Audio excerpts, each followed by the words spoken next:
Welcome back to the Money Show, and let's get moving with our second discussion. And are you one of those who have never applied for a credit card or loan?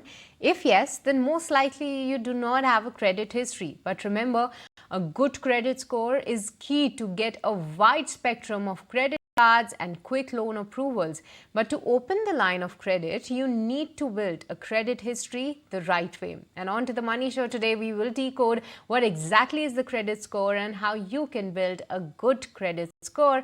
So let's try to decode that, and let me welcome on board Shweta Jain of Investography. Very good evening, Shweta, and thank you so much for your time to ET Now. Firstly, let's start with the basics. Somebody who doesn't know about what a credit score means, tell us what a credit score is all about, as well as what is the likely range of a credit score, which credit score is considered to be the best one, and then maybe we can move forward on discussing how we can build a good credit score. So go ahead, and good evening to you, Shweta. Hi, Srishti. Good evening. Thank you for having me on the show. So a credit score is a number, a three-digit number between 300 and 900 that tells institutions how creditworthy you are, right? So the lower your number is, the worse off the credit history is, or the credit score is, and the higher it is, the better it is. So it's basically a number that is issued by an institute like, say, a CIBIL, which gathers information about you, all the banking, financial history in transactions that you are doing. This information is collated and a number is assigned to you, and that is a number between 300 and 900. So all of your transactions, basically, that you are doing, any of the banking transactions that you're doing, will be taken into consideration when they are assessing what your credit score should be. So how does one build it? So one of the first ways that you can do is whatever transactions that you're doing. So it starts off with a basic bank account, right? So if you've never taken a credit card or a loan, it starts off with the transactions that you're doing, the checks that you're issuing. If you are bouncing off checks or writing more amount of payments than you have in your account. So if you have 5,000 and if you've issued a check for 5,001, it will get rejected, right? So if that is happening, then you will have a lower score. This is all the information that is going. Any of your SIPs, because I do know a lot of people start off investments immediately as well when you start earning. So make sure that all of your transactions are being honored and not getting rejected. Okay, Shweta, thank you so much for that understanding. But Shweta, how can one go about if somebody doesn't know about that there's a credit score that is being maintained? How should one go about checking the credit score? Which are the sites that offer where they can go ahead and check the same? And also there are reports saying that you should not check your CIBIL score on a regular basis. So how correct is that, and what steps one should take to take care of that? So that's a great question, Srishti, because people do want to know what their score is. Because if you don't know, then how would you even work on improving it, right? So you can check on the CIBIL website and check your score. You can also check your score on websites like Bank Bazaar, etc., for free. Some of these, but be aware that you're sharing your information with these websites, so they may push for loans or cards or policies or whatever. But these are places that you can check your history without it actually impacting your score. So there are two things when you're inquiring. There is a soft inquiry that you yourself are doing. So when you are checking on whether it's the CIBIL website or a GPay website, and for example, that also lets you check your CIBIL score, or a site like a Bank Bazaar. So you can check on your own by putting some basic information. That's called a soft inquiry, because you're not really applying for a loan or anything. Versus if you're applying for a credit card or a loan, they will check your credit score, which means that's a hard inquiry. So every time or multiple times, if you're doing hard inquiry, for example, if you're applying for too many loans or too many cards, then too many people are checking your score, your hard inquiry is happening. So that is how your credit score can be negatively impacted. So ideally, get one at a time. and not multiple cards. So that will not impact your credit score. You checking multiple times usually doesn't impact the score because it's a soft inquiry. Okay, thank you so much for that as well. But Shweta, if we can just highlight, because you were just highlighting that multiple people checking your CIBIL score may impact your rating. But the point being that if somebody is taking multiple loans at a time, so does that impact your CIBIL score too? And if he is already ensuring regular payments to the same, so will be any impact on the CIBIL score and any further loans that the person is in need with, any decision and any implication of the same? So it does impact, because if you're applying for multiple loans, it does impact. Also, what impacts is not just your payment history, even if you're honoring everything, but if you're applying for huge amount of loans, if you are overextending yourself, it could definitely negatively impact your credit score. Okay, Shweta, what will be the top 5 key takeaways from you in terms of how to maintain a good CIBIL score? In your answers, you have highlighted a lot of points, but if we just have to collect 5, what will be the top 5 priorities? So one, when you're checking for your CIBIL score, check with the CIBIL website, not on any other websites which may push products to you.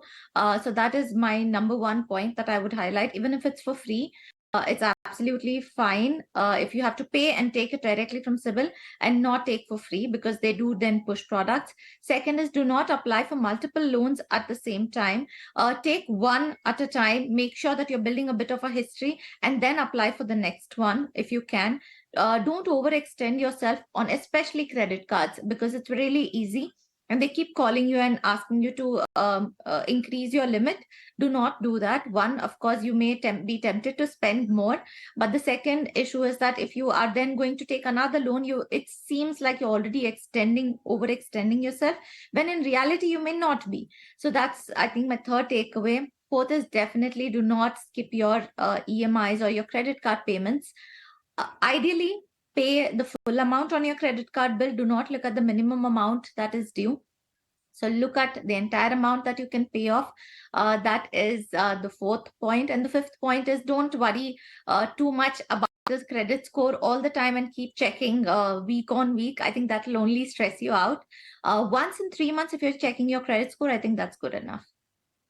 Shweta, but lastly, before I let you go, if somebody is taking a joint loan and two individuals have the different CIBIL score, then how does that impact the loan that both of these individuals can take, and how does CIBIL matters in this particular case? So if there is a joint loan, definitely CIBIL scores matter for both of these individuals. But if there's one with a better score, that will definitely have a better impact than the one that is not having a good score. So anything above 750 is a great score. So anything about 650 is still a good score. But above 750 is a fantastic score. So if you're applying for a loan there, ease of access, ease of availability of loan is there. Your rate of interest is competitive. You can actually negotiate on interest rates. So you do have that advantage when you, even if you're a joint owner there, even if you're a joint applicant, that advantage is still there. It could pull you down a little bit, or your negative it could impact your negotiation negatively a little bit, but since there is a high score person there, it does impact positively. Okay, thank you so much, Shweta, for highlighting all these details regarding the CIBIL score. But don't leave us, because we will get you back for answering all our viewers' portfolio-related queries. But before we take up that, viewers, it's time once again to slip into a very short break. Don't go anywhere. We'll be right back with more.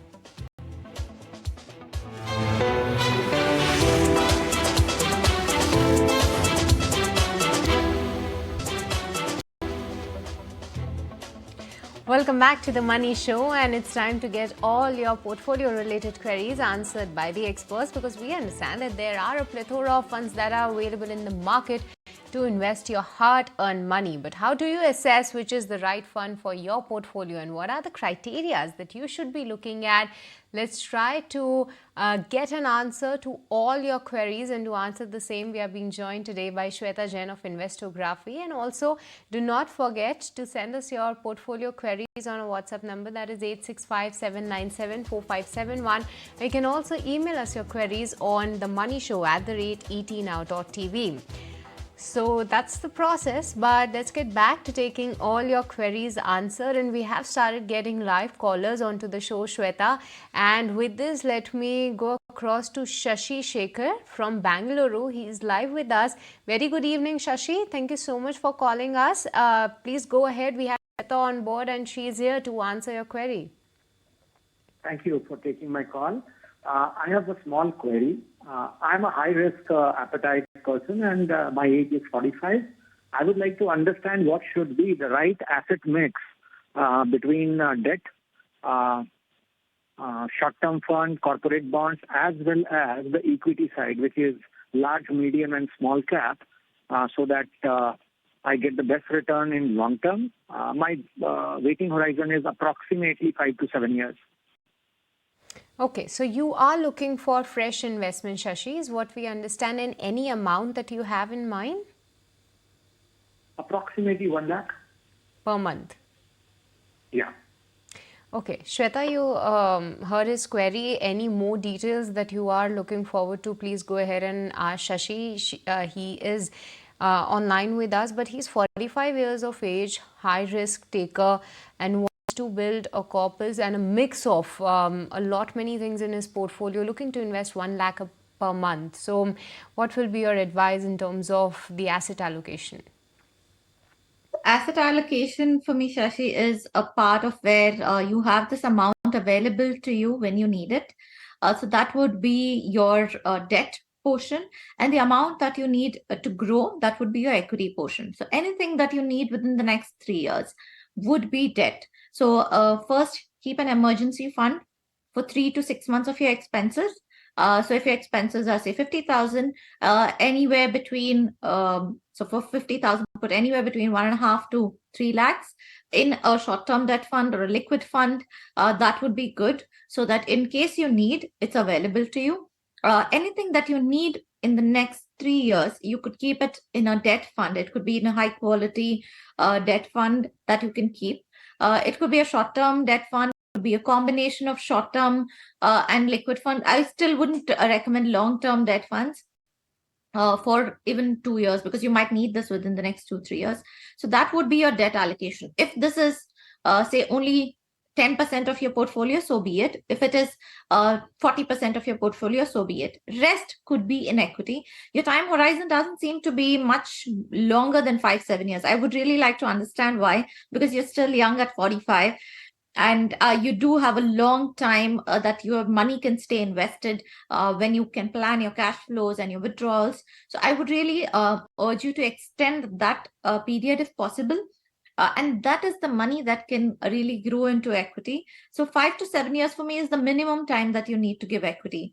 I would start off with, and I'm not sure what your existing portfolio is, but if you don't have an existing portfolio, start off with a passive fund. So your allocation between large and mid and small also you asked.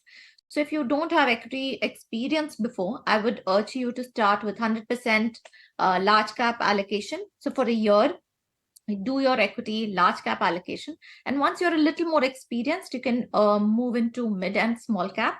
So you could start off at something like a UTI Nifty 50, DSP, Nifty equal weight, a combination of these, and you could then move to PPFAS flexi cap, because it does have multiple large cap, mid cap, various market capitalization stocks. So you do get exposure to small. You also get exposure to international. So that's, I think, something like a next graduation for you from there. You could then move on to Kotak Emerging Equity. Again, good amount of large and mid exposure, but also small cap. So that's another great fund for you to be there. And next, you could then add up. So that's after a couple of years if you don't have that experience. But if you do have that experience already, you can start with this today itself. You can have like a 30 to 40% in large cap, 30% in mid cap and 30 to 40% in your small cap, depending on your time horizon. But I would really urge you to extend the time horizon. Okay, Shweta, thank you for highlighting all those details and giving a detailed answer to Shashi's query. But with this, let me move on to another caller. And Mahesh is joining us from all the way from Singapore. Hi, Mahesh. Thank you so much for calling us. We have Shweta on board. Go ahead and ask your query. Hey, hi, everyone. Thanks for taking my call. So, yes, Shweta, I had a quick query around my mutual fund portfolio, which I just started in the last couple of years. So, I'm basically profile-wise, I'm an age 35 with a 3-year-old kid and an NRI for the past 10 years. So, my main investment objective is, reaching 5 crores in 15 years, which is pertinently for my retirement fund.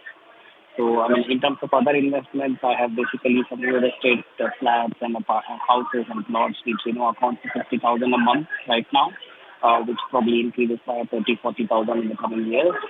So, in terms of mutual fund, basically I've done my research where, there's a minimal overlap of the portfolio and different investment styles, risk ratio, returns, etc. So, just wanted an expert opinion on this. So my portfolio is Tata Small Cap and Quant Small Cap 10,000 each per month. HDFC Mid Cap and Motilal Oswal Mid Cap 10,000 each. SBI Contra Fund 10,000 and Tata Balance Advantage and HDFC Balance Advantage 40,000 plus 10,000. So I'm going a bit higher on the Tata Balance Advantage Fund just to cut out the high risk investment in the other mid cap and small caps and plus the Contra Fund. So it would be really helpful if you can, guide me on the portfolio or any changes are needed. Thank you. So he has shared his portfolio with us. He's 35 years of age and he also has some regular incomes flowing in, and he also shared his portfolio and the rationale behind putting more money in Tata Balance Advantage Fund. So what's your analysis? Is this portfolio sufficient to get him 5 crores in the next 15 years, which could actually help him plan his early retirement? So Srishti, actually, Mahesh is right on target and right on track because he would need to invest 1 lakh a month to get to that magical number that he wants to.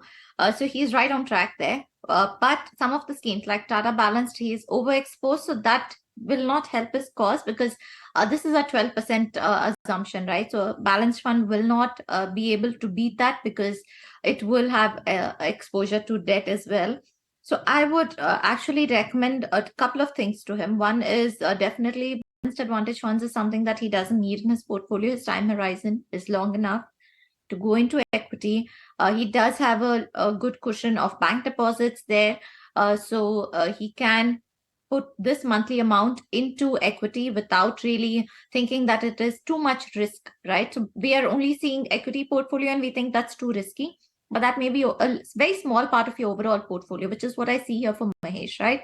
So I think that's something that he needs to look at if he wants to get there on time.